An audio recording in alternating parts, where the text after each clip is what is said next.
Part A. In this part of the test, you'll hear two different extracts. In each extract, a health professional is talking to a patient. For questions 1 to 24, complete the notes with information that you hear. Now, look at the notes for Extract 1. Extract 1, questions 1 to 12. For questions 1 to 12, complete the notes with a word or short phrase that you hear. You now have 30 seconds to look at the notes.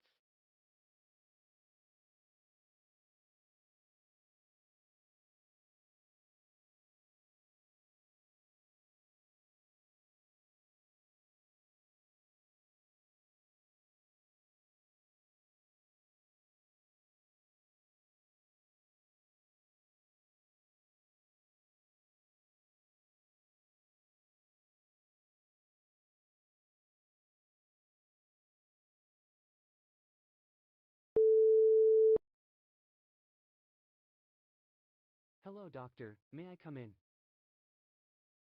Yes, please be seated. May I know your problem? Well, I'm a patient with marginal B-cell lymphoma, for which I had a splenectomy 2 years ago. But last year I developed a diffuse large B-cell lymphoma that was treated with CHOP reduction. The disease again went into complete remission. Okay. Then what happened now? I was doing well until recently. A few days ago, late last week, when a swelling developed on my left testicle, I had fevers and chills for the past few days and I felt weak.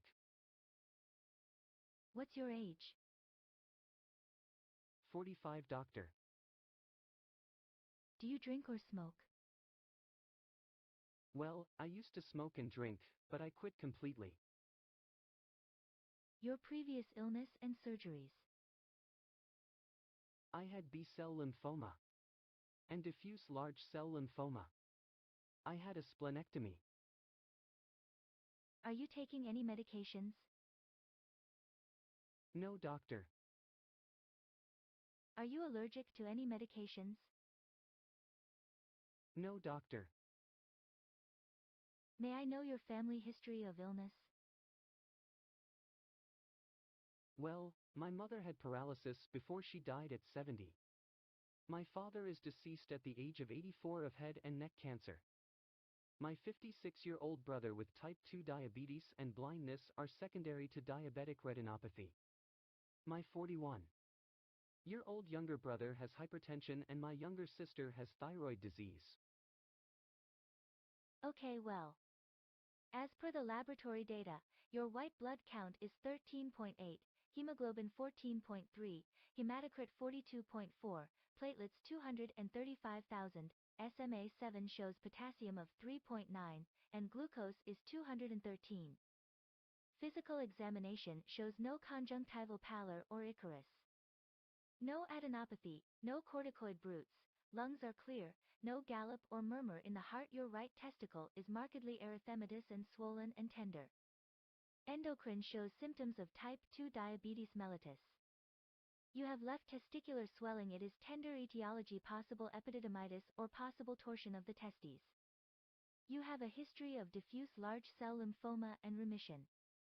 You have a history of marginal B-cell lymphoma status post-splenectomy 2 years ago. You have a history of diabetes mellitus. I recommend that you have the ultrasound tests done for the scrotum and abdomen. I will ask for a CT scan of the abdomen and pelvis after seeing the ultrasound reports. I am prescribing IV antibiotics. See me once you receive the ultrasound test reports. Extract 2, questions 13 to 24. For questions 13 to 24, complete the notes with a word or short phrase that you hear. You now have 30 seconds to look at the notes.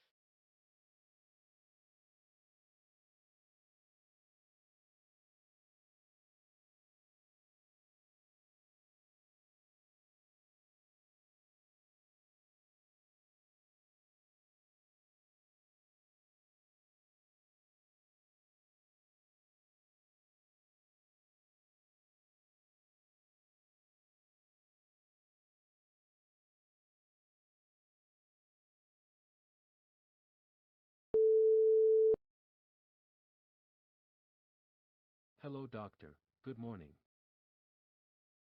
Yes, good morning. What's your problem? Well, doctor, I have a sinus problem. I get postnasal drainage, facial pain, headaches, sore throat, and congestion. For how many days have you been facing this problem? For the past 2 weeks, doctor. I'm also getting snoring tooth pain and nasal burning. Is it moderate or severe? It worsens in the evening and morning. What's your age? 47, doctor. Did you have any illness previously or any surgeries? Yes. Surgeries. Gallbladder and hernia. Do you drink or smoke?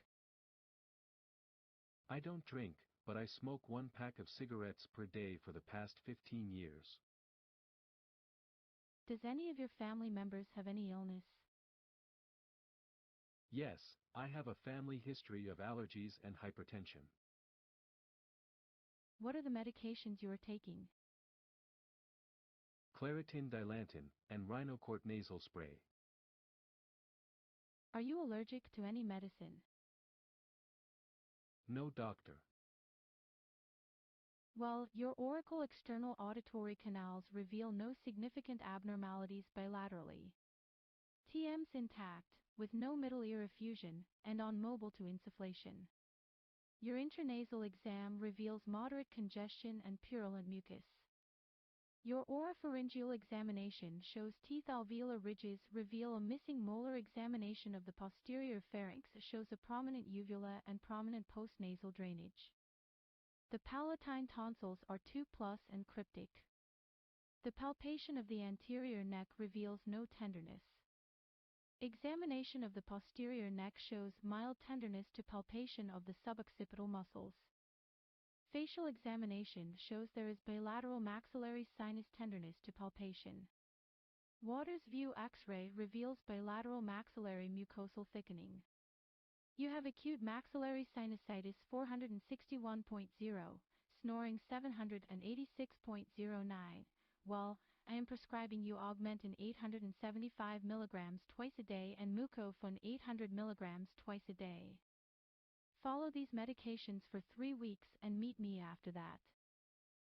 If the conditions don't improve, then I will order a mini sinus CT.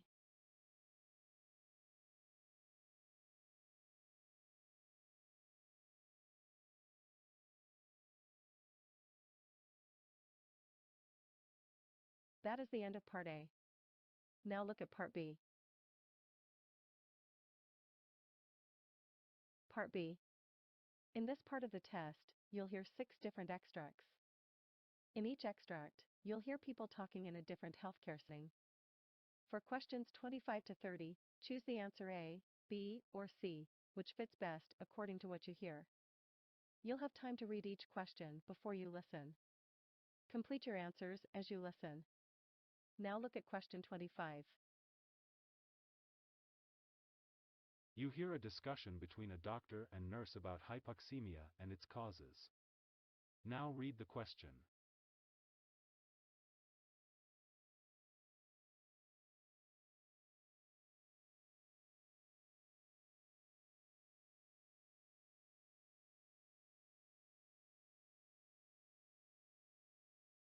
Hello, doctor. What is hypoxia and what are its causes?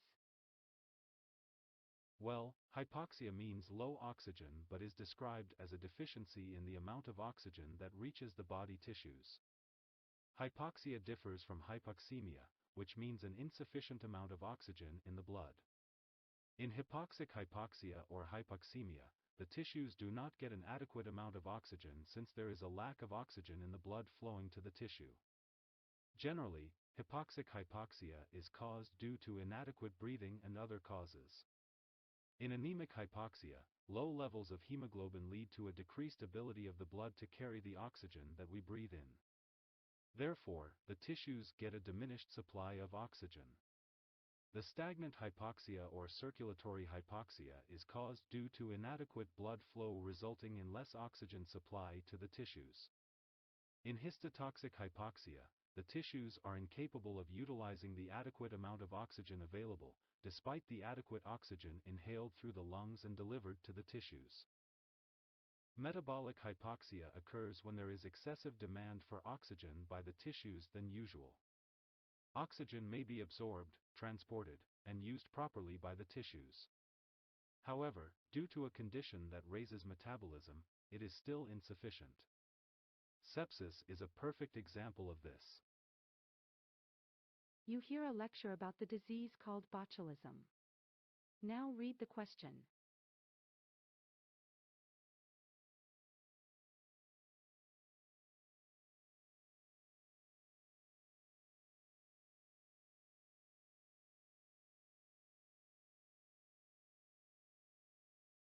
Botulism is a serious illness caused by the botulinum toxin, which causes paralysis. Paralysis begins in the face and spreads to the limbs. When the condition reaches the breathing muscles, it can result in respiratory failure. The toxin is produced by a type of bacterium called Clostridium botulinum. Foodborne botulism occurs by eating foods contaminated with botulinum toxin. Common sources of foodborne botulism are improperly canned, preserved, or fermented foods. Wound botulism occurs if the spores of the bacteria get into a wound and make a toxin. Patients who get injections have a greater chance of getting wound botulism. Iatrogenic botulism occurs when excessive botulinum toxin is injected for cosmetic purposes, such as for wrinkles, or for medical reasons, such as for migraine headaches. Infant botulism occurs if the spores of bacteria enter the intestines of an infant. Adult intestinal toxemia botulism is a very rare kind of botulism that occurs when the spores of the bacteria enter into the intestine of an adult, grow, and produce the toxin. Generally, patients with severe health conditions that affect the gut may be more likely to get this disease. You hear a discussion about gastroesophageal reflux disease. Now read the question.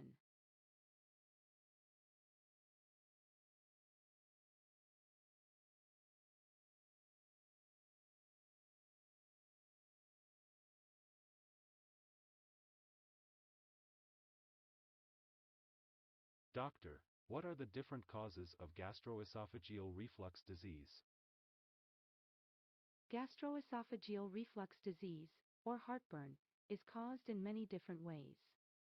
If the lower esophageal sphincter dysfunctions, then the lower esophageal sphincter will not close completely after the food reaches the stomach. Stomach acid will lend back up into the esophagus. A hiatal hernia occurs when the upper part of the stomach is thrusted upwards into the chest through an opening in the diaphragm. This occurs due to a weakening in the diaphragm or due to increased abdomen pressure searches with obesity. This opening is called the esophageal hiatus or diaphragmatic hiatus. It is considered that a hiatal hernia weakens the lower esophageal sphincter and causes reflux. When a patient has a motility disorder or slow stomach emptying, is caused due to a problem within the muscle itself or a problem with the nerves or hormones that control muscle contraction. Over 50% of the patients with gastrointestinal reflux disorder have the abnormal nerve or muscle function in their stomachs, resulting in impaired motility. Esophageal irritation is caused when certain types of food, drink, smoking, and medications can directly irritate the lining of the esophagus. In such conditions, it makes a difference to take the pill with a full glass of water and to stay upright after taking medicines for about 30 minutes. You hear a discussion about congenital myopathy and its types. Now read the question.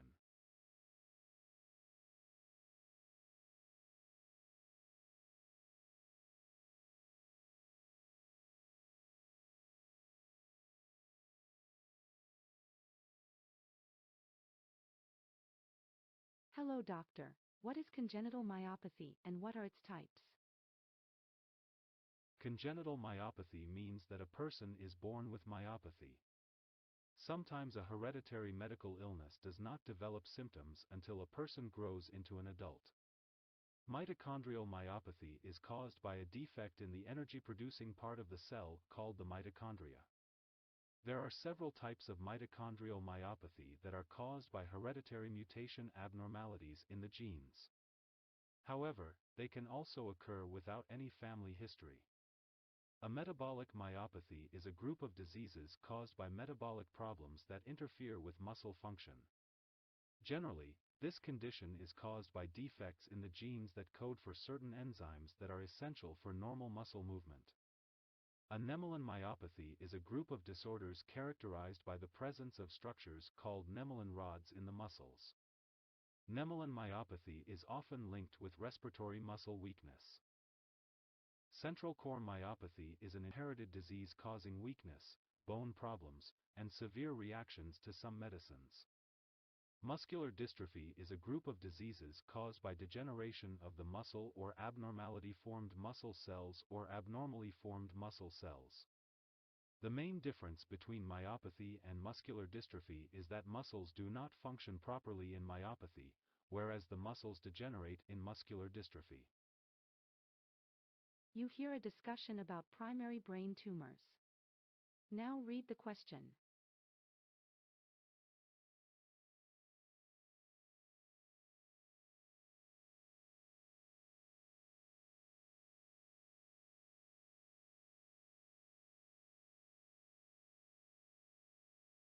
Hello doctor, what are the types of primary brain tumors?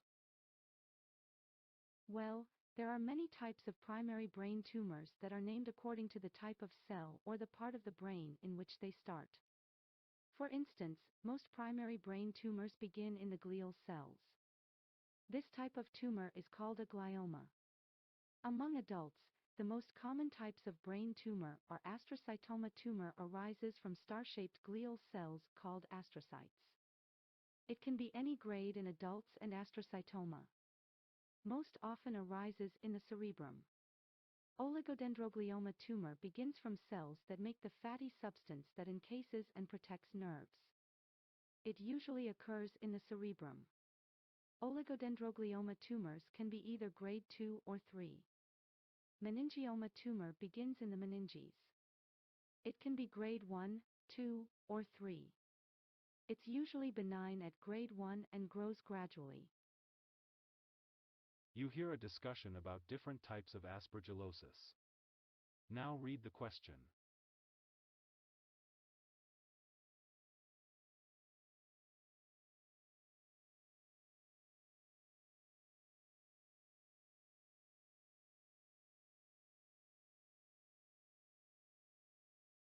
Doctor, what are the different types of aspergillosis?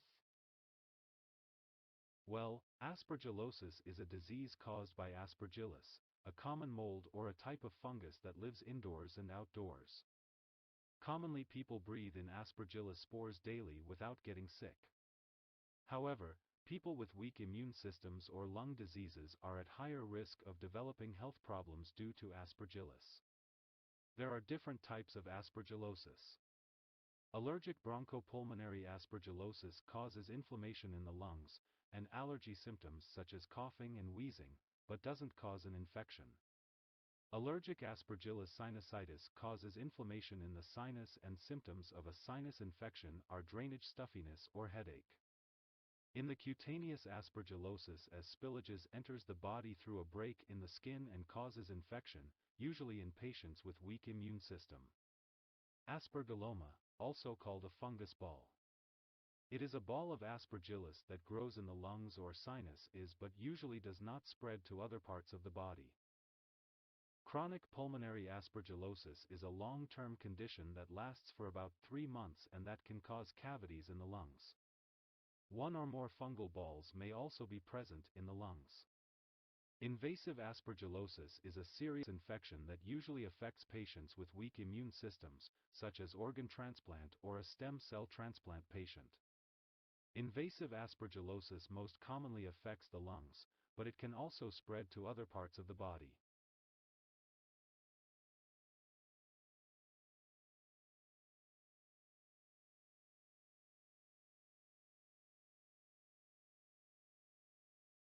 That is the end of Part B.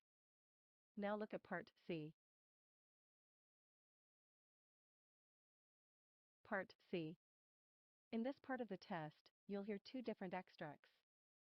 In each extract, you'll hear health professionals talking about aspects of their work. For questions 31 to 42, choose the answer A, B, or C, which fits best according to what you hear. Complete your answers as you listen. Now look at extract 1. Doctor, please explain the different categories of strokes and their location. Well, there are many different types and categories of stroke. The two main types of strokes are defined by their location and by the cause of tissue damage in the brain. Cause of tissue damage.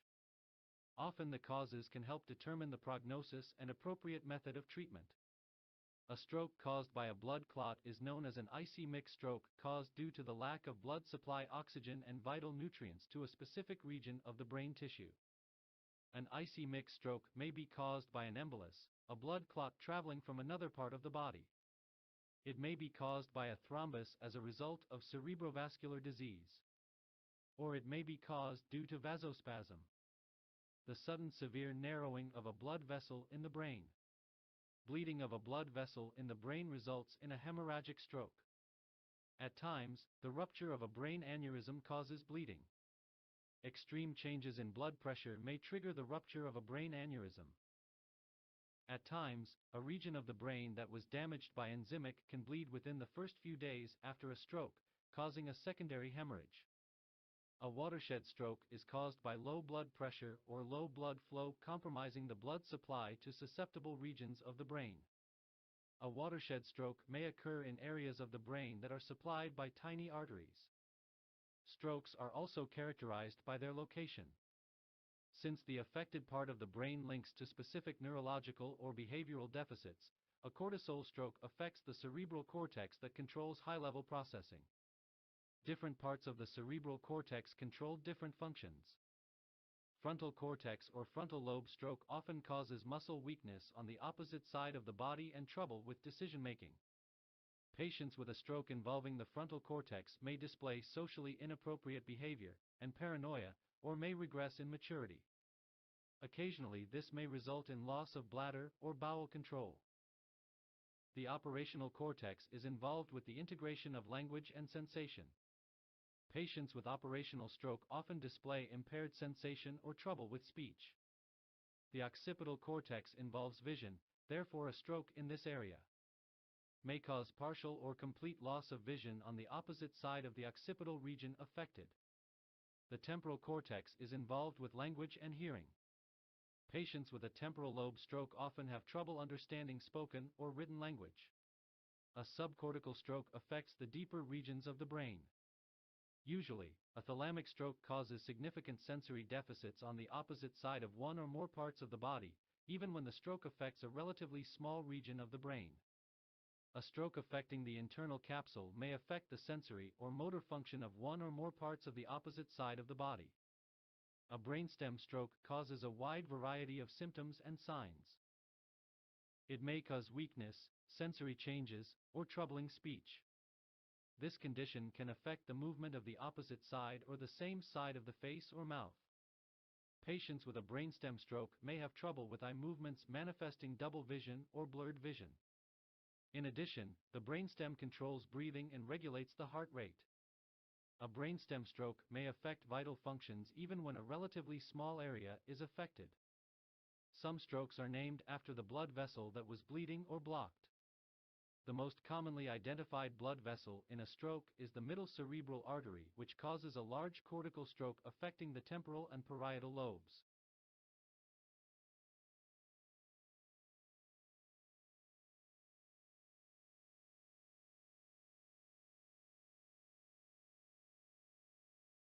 Now look at extract 2.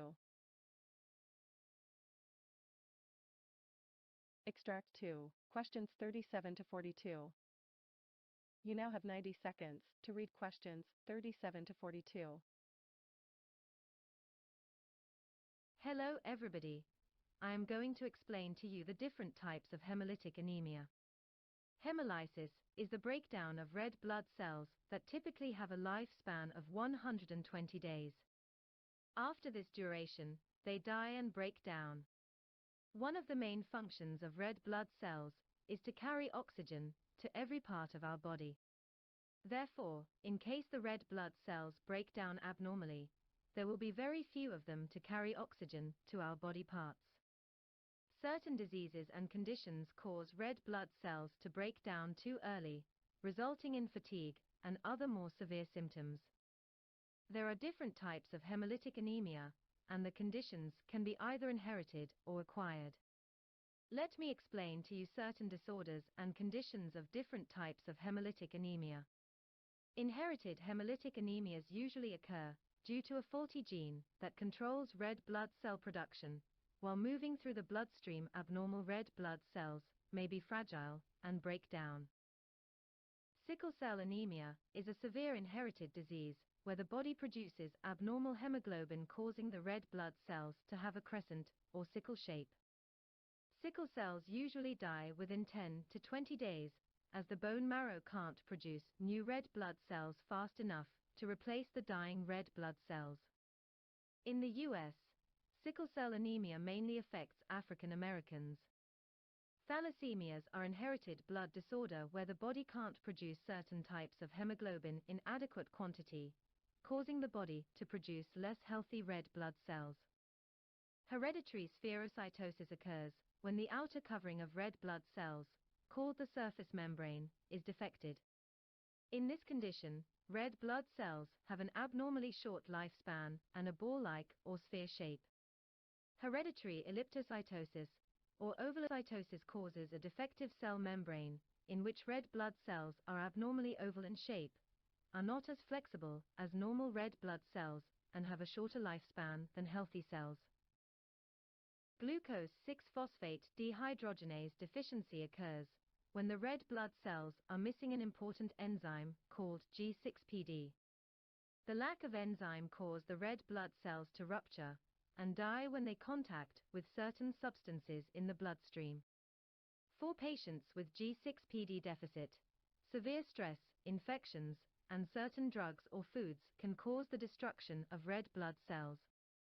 Certain examples of such triggers include aspirin, anti-malaria drugs, sulfur drugs, non-steroidal anti-inflammatory drugs, naphthalene, or fava beans.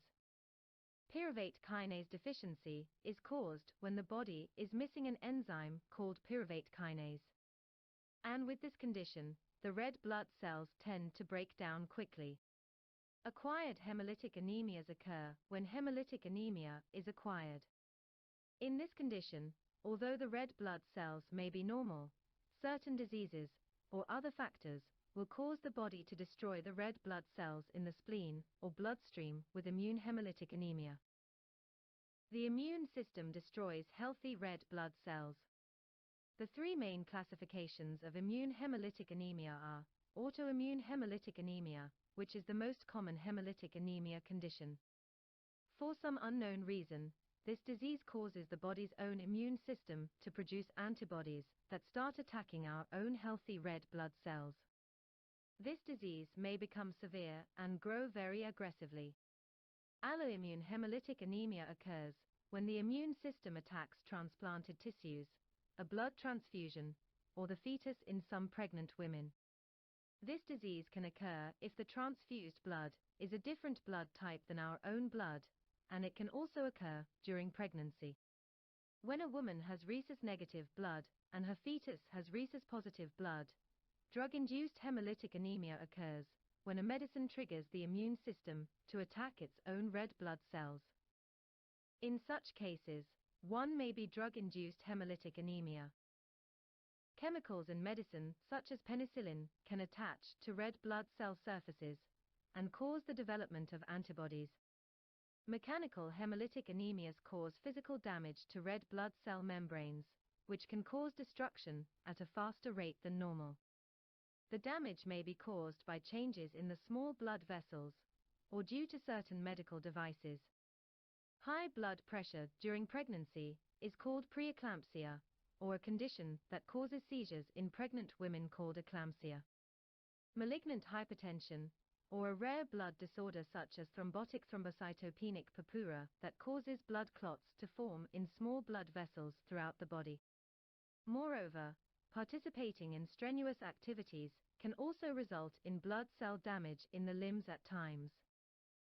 With paroxysmal nocturnal hemoglobinuria, the body will destroy abnormal red blood cells caused by a lack of certain proteins more rapidly than normal. Individuals with this disease are at increased risk for blood clots in the veins and low levels of white blood cells and platelets. Certain infections, substances, and chemicals can also damage red blood cells, resulting in hemolytic anemia. For instance, toxic chemicals, malaria, tick-borne diseases, or snake venom.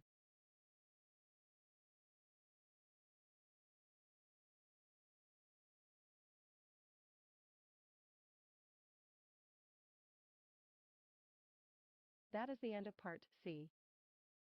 You now have 2 minutes to check your answers.